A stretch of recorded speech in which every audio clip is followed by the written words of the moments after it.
Susan Collins of Maine is another holdout. She has voiced her reservations about Trump several times on the show, and she joins me now from Capitol Hill. Senator Collins, welcome back to the show. Thank you, Chuck. Well, let me just start this way. Where are you on Donald Trump today? Well, I find myself in a very difficult position because I am truly offended and indeed appalled at Donald Trump's latest remarks about the Indiana judge. They really are of a different magnitude than his earlier transgressions because they indicate a lack of respect for the judiciary and for the separation of powers doctrine enshrined in the Constitution. So I'm very troubled by those remarks. How troubled? Is it to the point of where party unity shouldn't trump your issues with him? Like many Americans, I'm struggling with the choices that we have this fall. We do not have any perfect candidates that I've been able to find so far, and I think this is going to be a difficult decision. I do believe that Mr. Trump does still have time to right the ship, to start acting presidential, and to focus on the economy, where I believe that his message resonates and he has some good ideas. And if he does that, he may well win my support. If he doesn't, it's going to be difficult for me to support him. So he could still, what he did, obviously you have problems with him. You're wondering if he will sort of accept the parameters of our Constitution. He has said it took a while for him to discredit David Duke. He began his campaign by referring to many Mexicans in this country that come in here as rapists. He's had, as others have pointed, he's had three very unique and awful racially charged things that he said. You're still willing to forgive that if he somehow pivots to the economy? Well, I want more than that. I would like to hear him apologize for those remarks, mend his ways, reach out to people he's offended, stop insulting people's heritage or religion.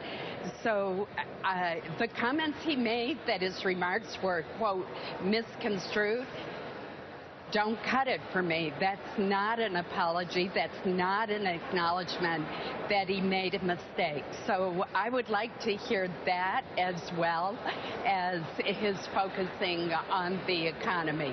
I do agree with some of his positions, such as the fact that poorly negotiated trade deals have caused us jobs in this country, particularly in a state like mine. I think he's right. And I think that he would negotiate better deals when it comes to trade than would the other candidates. But I am deeply concerned and disturbed that he seems to have great difficulty in admitting when he's made a mistake and then apologizing. If he said, look, I was angry, I shouldn't have said that, I'm upset at the rulings, that would be one thing. But to say that his remarks were misconstrued just isn't adequate. You know, you served with Hillary Clinton in the U.S. Senate, and I know that the women of the Senate in particular, you guys meet separately in a bipartisan way, mostly in social settings, but you're trying to create an environment where there isn't constant, like, yelling at each other and back and forth and party polarization. Personally, who can you imagine having an easier time working with? Hillary Clinton or Donald Trump?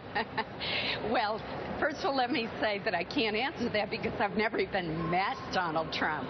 I think it's odd that he hasn't come to speak to the Republican Senate caucus, but I've never even been in the same room with Donald Trump.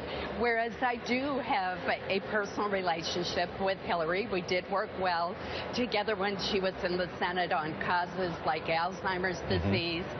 And I worked with her when she was Secretary of State on the empowerment of women in Afghanistan. So I do know her, and I do have a very good relationship with her. And I can't make the comparison because I've never even met Donald Trump. Can you imagine voting for Hillary Clinton, or is that a bridge too far for you? That's unlikely, even though we work well, and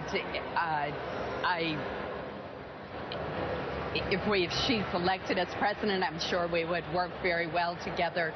It is unlikely that I would vote for her. I'm not ruling anything out, but it's very unlikely. I know that it was a tense meeting of Senate Republicans yesterday. Various things have been leaked out. But let me ask you this.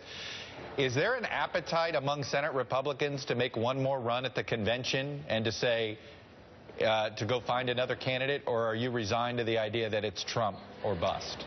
Well, I can't speak for my colleagues or what went on in those private conversations, though nice try on that.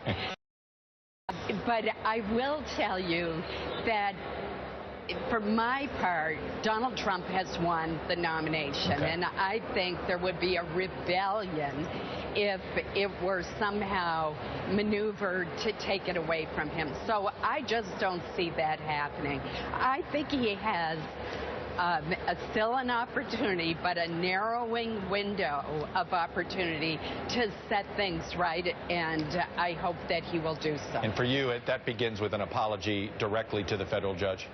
I really think he needs to do that. Okay. Senator Susan Collins, Republican from Maine, thanks for coming out. Appreciate it.